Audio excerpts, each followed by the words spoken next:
Hello my dear friends, welcome to my channel. నేను ఈ వీడియోలో చూపిస్తున్నవండి ఇవి ఆర్గానిక్ పెసలు. మనకు హైబ్రిడ్ పెసలు అయితే ఇంకొంచెం లావుగా ఉంటాయి. ఈ విధంగా ఎప్పుడైనా మొలకలు చేసుకున్నప్పుడు ఆర్గానిక్ పెసలు తీసుకొని వాడుకుంటేనే హెల్త్కి చాలా మంచిది. అలాంటి పెస్టిసైడ్స్ వాడరు కాబట్టి. ఇప్పుడు ఈ పెసలను ఒక గిన్నెలోకి వేసుకొని 2-3 సార్లు బాగా కడిగిన తర్వాత ఈ విధంగా 12 నుంచి 15 గంటల పాటు అయితే నానబెట్టుకోవాలి. నేనైతే నా స్ప్రౌట్స్ మేకర్ని ఇంట్లోనే చేసుకున్నానండి. ఈ విధంగా ఒక బిర్యానీ డబ్బాని తీసుకొని ఒక ఐరన్ స్టిక్ తీసుకొని ఈ విధంగా హోల్స్ పెట్టేసుకున్నాను. ఐరన్ స్టిక్ వేడి చేసుకొని నానబెట్టుకున్నటువంటి పెసలలోని నీరును 4 గంటలకు ఒకసారి కడుగుతూ మారుస్తూ ఉండాలి. ఒక 15 గంటలు బాగా నానిన తర్వాత నేనైతే ఈ డబ్బాలోకి వేసేసుకున్నాను. మనకు ఈ డబ్బాకి కన్నాలు ఉన్నాయి కాబట్టి అందులో నుంచి వాటర్ మొత్తం వెళ్ళిపోతుంది.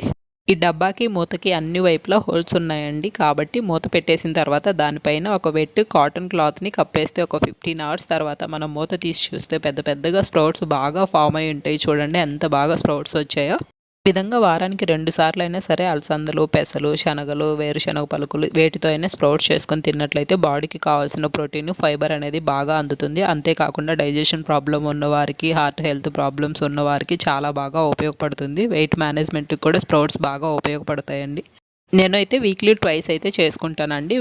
ఫ్రెష్గా ఉన్నటువంటి స్ప్రౌట్స్ని ఒక డబ్బాలో స్టోర్ చేసుకొని ఫ్రిడ్జ్లో పెట్టుకుంటాను. కొన్ని ఈ రోజు తిని కొన్ని నెక్స్ట్ డే కోసం ఉంచుకుంటాను.